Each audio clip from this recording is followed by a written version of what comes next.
The Cowboys' West Coast swing has come to an end as there's 2 preseason games down, 2 to go as practice is back in Frisco. We're in Frisco at the Star Globe Life Studios. Kyle Yeomans alongside former Cowboys Isaiah Stanback, Barry Church, and Nate Newton as training camp is officially halfway in the rearview mirror, halfway on the horizon for the 2021 Dallas Cowboys. And there's been a lot of growth, but still a long way to go, I think is safe to say. And Isaiah, we'll start with you. What is on your mind now that we're halfway through training camp? Yeah, the word for me is competition and depth. I want to see guys come out and compete, and I also want to see, what depth do we really have? I know we're still trying to figure out who are some of our starters going to be, especially on the defense side of the ball. But when we get back on the second line, right, in terms of offensive line and D line, who do we have there, and are there guys that we can count on? Yeah, for me, what's going on through camp is, I'm a defensive guy. So I'm looking on the defensive side of the ball, and it's this battle for free safety. Right now, you got 2 guys in DeMonte KZ and you got Malik Hooker, who, when healthy, they can play it at an extremely high level. So I can't wait to see how this competition boils itself down. We look at the offensive line and we look at number 79, Ty Nsekhe. And we look at Terrence Steele, number 78. That's a position battle. We need to look at that because our tackles have not been consistent this year. So we need to look at those 2 swing tackles, and we need to keep our eye on the defensive line. It's interesting. All 3 of you guys gave different points in different areas, units of this football team, and I think Mike McCarthy feels that same sentiment going forward, and we'll hear from Stephen Jones later in the show about what he thinks about what this roster has done already. But whenever it comes to the Cowboys, on their mind right now, already a ton of injuries and something that the Cowboys don't really want to look at. Here's a couple of the names that have been affected, starting right up at the top. Neville Gallimore, the second-year defensive tackle out of Oklahoma, dislocated his left elbow. That's actually an encouraging sign for this defense that was really needing an uptick, Isaiah, in that defensive tackle spot. What did you see from him, and how big of a loss is he going to be for the next 4 to 6 weeks? Yeah, well, he stepped his game up, obviously. I mean, you can see the development that he's had, not only just physically, but the leadership aspect of things. And it's definitely a blow to have him go down. But, obviously we have one of the best training staffs in the league, so he'll be back. But it's going to enable guys behind him to be able to come up, have opportunities to compete. Yeah, for me, that's a huge loss because he was such a vital piece of that interior defense. And if we look back to last year, that's where teams attacked us in the rush, was right up the gut. They didn't want to deal with D-Law. They didn't want to deal with Randy Gregory on the outside, so they attacked our rush, and he was such a big part of that. But for this, like you said, it gives a great opportunity for guys like Brent Urban, O.C., Bohanna to go up there and step up and fill the shoes for Neville Gallimore, at least for the first couple weeks of the season. And they will have to do that. That is huge. You can bet when we see Tampa Bay, when we go down there, Tom Brady's going to test that, and our middle have to be strong. The guys that y'all mentioned, we have to step up and play well. So just kind of going along with the defensive tackle conversation here, you mentioned Osa Odigizua, who's a rookie out of UCLA. He only had minimal action, but that's going to be a rotation that he's going to have to contribute. How important, Isaiah, is it for some of these young guys to get into the mix and not only be in the mix, but be productive? Well, these guys, that's why they're drafted. That's why they're drafted not only to contribute down the road, but we need to see their production right now. And luckily this year, we're allowed to have camp. So these guys are getting very, very important reps right now. Obviously, not only in practice, but also in these preseason games. These next 2 weeks are going to be muy importante for these guys. Yeah, these next 2 weeks are going to be huge because, like we said, this is a 17-game season. And after the bye week, we have 11 straight games of football. And that's a lot of football, and we're going to need depth pieces. So these next 2 games will get great experience for those guys like O.C. and Brett and Bohanna in there to go ahead and fill in for Neville Gallimore. And talking to Coach Quinn, man, each one of those guys y'all have mentioned, they have a role.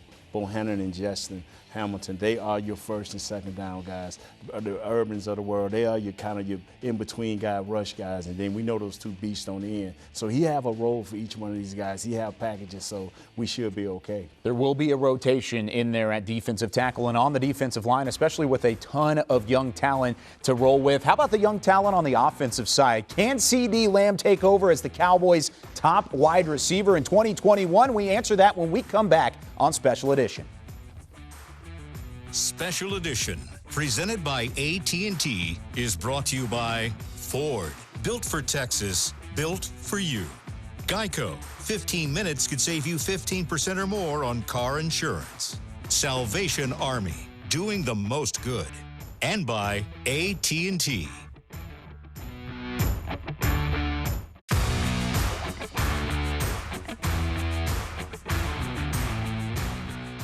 This segment is brought to you by the Texas Lottery. Play the new Gym 7 scratch tickets. There's a Gym 7 scratch ticket for everyone, so play today.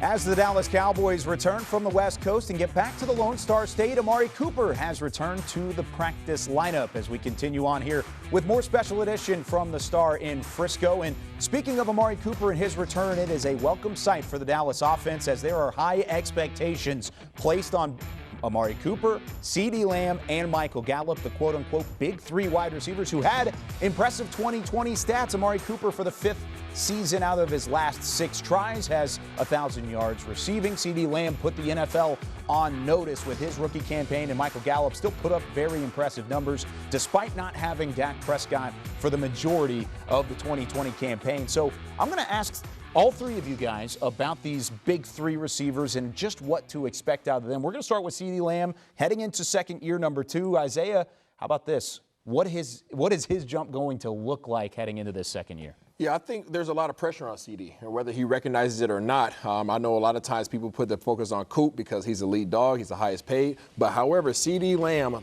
being the first-round pick from last year, they want to see him make tremendous strides. Not only in an ability to be able to catch the ball for those big plays, but defenses recognize that that's where his advantage is. They recognize that he's a skinnier guy who's quick and fast. They are not going to allow him just to simply get off the line and run deep all day long. So what can he expect? He can expect the guys to come up to the line of scrimmage, challenge him off the line, force releases, and he's going to have to make those contested catches underneath 10 yards in order to move these chains. His training camp performance has a lot of people around the Cowboys, around the NFL, asking, can he be the number 1 receiver in Dallas? So, Barry, I'm putting you on the spot. Amari Cooper, he's trying to hold on to the number 1 spot. Can he do so? I think he can. Now, look, I understand all the hype that's been going on with CeeDee Lamb. He had a great camp up there in Oxnard, and I think he's poised to make that year 2 jump. But let's not forget about Amari Cooper here. Like you said, Cal, 5 of the last 6 seasons, he's went over 1,000 yards. This is a guy that is one of the best route runners in the National Football League. He's a great deep threat, and he has phenomenal hands. And I think going forward, this is going to be another season where he tops 1,000 yards. He could be one of the best route runners in the NFL. One of the best deep threats is opposite of him with Michael Gallup, who will see a little versatility heading into a contract year. Nate, what kind of holes in Michael Gallup's game does he need to fill in order to have a good 2021? Well, Kyle, I call this small ball. 5 and out. I don't know the route tree. 10 and in, the curl route. Little small plays that can move the chains. We know he's got a flair for the spectacular. We know he can go to the deep post, the skinny post. We know he can do all of these great things. But can he catch that ball to move the chain? If he can do that right there, this kid will have up close to 1,000 or more yards this year. Michael Gallup has certainly been very impressive throughout his career with the Dallas Cowboys. And after a bit of a down 2020, he is expecting an uptick. Really quickly, I want to ask about below these 3 guys in terms of the wide receivers. What does the depth look like, and is it locked up, Isaiah? I think 1 through 5 is locked up. I think, number 4 is Cedric Wilson, and then you obviously have Noah Brown at number 5. I think those guys are solidified. The question comes in with number 6. Who's going to be your sixth receiver that's going into this season? Is it going to be the draft pick, Simi Fehoko, or is it going to be, who is it? Malik Turner. Obviously, Malik Turner is down right now with an injury, so Simi Fehoko has a heck of an opportunity right now to go out there and grasp that spot. But can he be the special teams player that he needs to be in order to be that the sixth guy? Yeah, a lot of those wide receivers trying to fight to catch the eye of the Cowboys front office. Has Dan Quinn caught the eye of the Cowboys front office? When we come back on Special Edition, we hear from Cowboys Chief Operating Officer Stephen Jones right after this. This segment was brought to you by the Texas Lottery.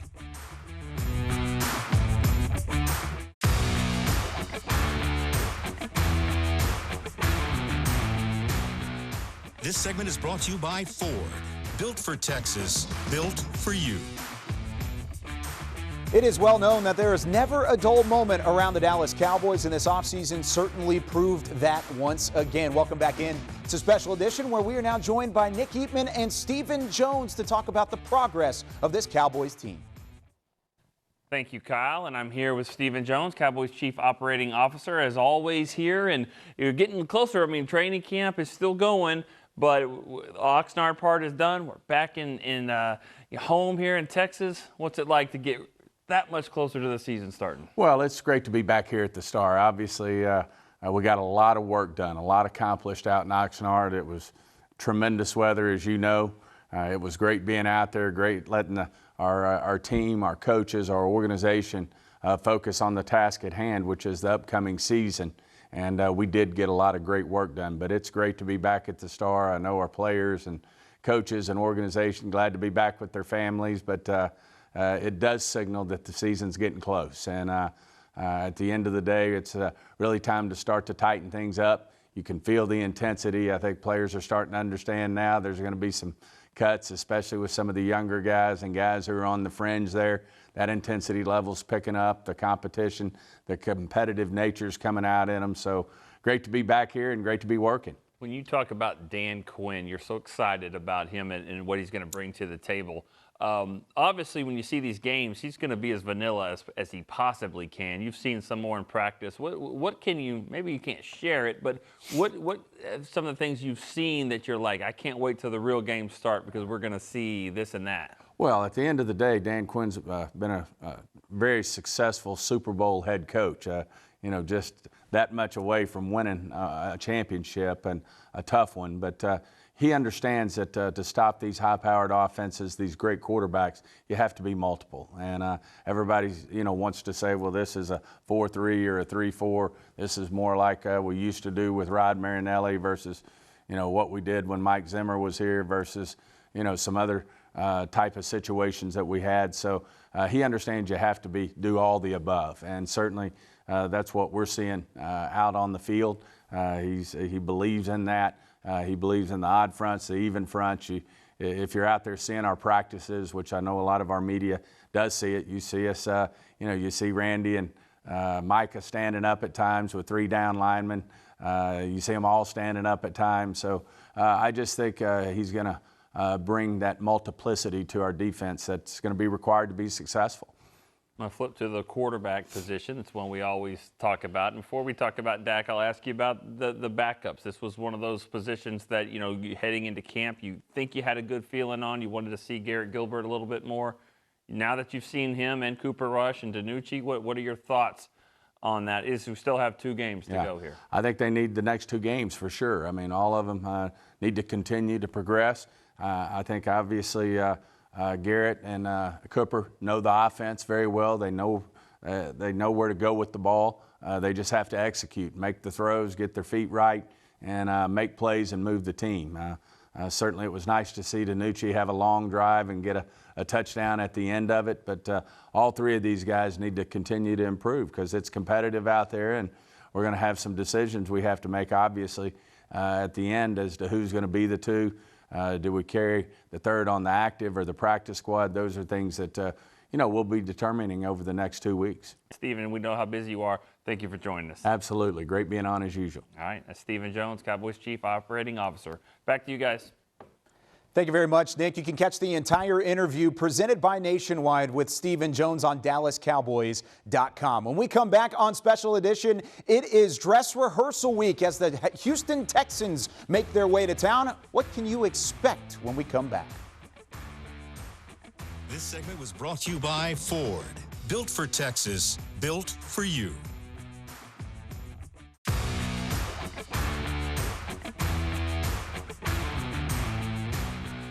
This segment is brought to you by AT&T. Coming up this Saturday, the Houston Texans make the short trip up I-45 for what has turned into a bit of a preseason tradition. It's the 11th meeting in the preseason between the Dallas Cowboys and the Houston Texans, and we are a special edition. Kyle Yeomans, Isaiah Stanback, Barry Church, Nate Newton, and the offense through the first 2 weeks, just 1 touchdown to go to their total against the Steelers and against the Cardinals in the preseason. Nate, I'm going to ask you first. What do you want to see out of this offense heading into preseason game number 3? Not one bad snap. Connor Williams, not one bad snap.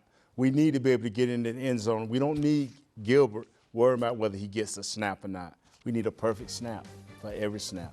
What I need to see out of this offense, I need to see Garrett Gilbert take the reins of this backup quarterback position. I need to see him take control of this offense, make good decisions, and take care of the ball. If he can do that, he'll help himself out a lot.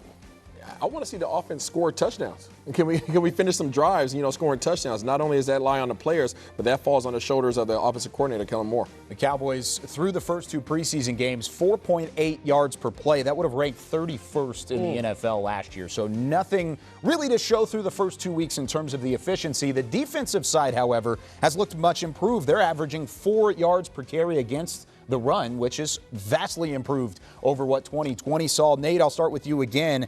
Can the defense keep their momentum rolling? Yes, they're longer, they're more athletic, they're playing together more and more each week, and I think they can do it. I think they can hold together. Quinn is a spark plug for these guys, and all they need to do is stay enthusiastic.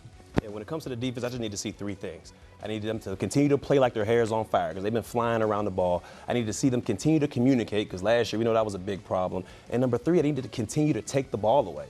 I mean, first 2 games of the preseason, 2 games, 2 takeaways. That's a winning formula for me. And I need to see the secondary. I need to see who are we going to have out there as our starters. I think that Cedric Wilson is locked in. Donovan Wilson, I think he's locked in at his position. And I also think Trayvon Diggs is locked in. Aside from that, I think it's an open competition. So who's going to step up to make the plays and find out who exactly is going to be our guys starting and who's going to be our guys backing those guys up. And with this being the dress rehearsal game for the preseason, you would expect to see a lot of the guys that you want to see playing time with really get that. Special teams is included into that mix. Isaiah, what do you expect out of special teams this week? Yeah, I want to see our coverage. I think that's one of the things that kind of been looked over in this preseason. Our coverage hasn't been that great. There's been some 10, 12-yard returns on punt returns. Kickoff has been, kicking out the back of the end zone. But I think we need to shore that up because we cannot allow guys to get first downs every time they catch a punt. Yeah, and I'm on the opposite end of that coverage. I want to see what our return units can do. I mean, we had a lot of guys back there, Rico Dowell and a couple guys returning on kickoffs and punts. I want to see them make a spark plug, make a play out there that can kind of guarantee you that spot on the 53-man roster. Do we have a kicker? We do. We signed one. Okay. Do we have a kicker? Because that is important. In the games we're going to be playing early, it's going to come down to 3 points. Do we have a kicker? Yeah, that's going to be something important. Greg Zuerlein seemingly on track, as per Mike McCarthy said, going into week 1. But special teams, at least in that regard, still a question mark throughout the preseason. When we come back, we'll give our players to watch. Who do we have our eye on when it comes to the Cowboys and Texans coming up on Saturday? This segment was brought to you by AT&T.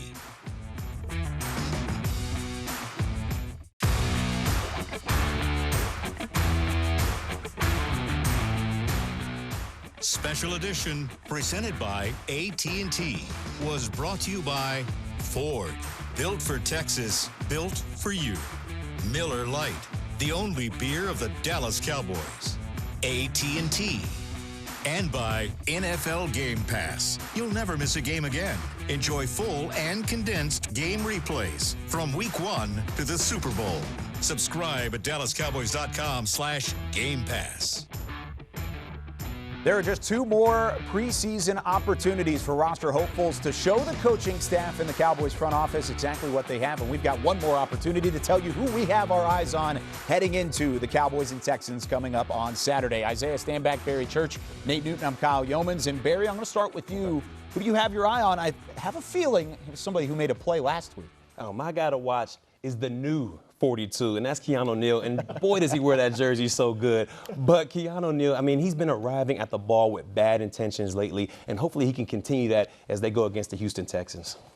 I'm looking at Simi Fehoko. I think that he needs to show up. His competition for the 6th receiver spot, Malik Turner, unfortunately, is injured right now, so all eyes are going to be on him. But the area he needs to show that he can ball at is on special teams. Can you be an impact player and not just another guy out there?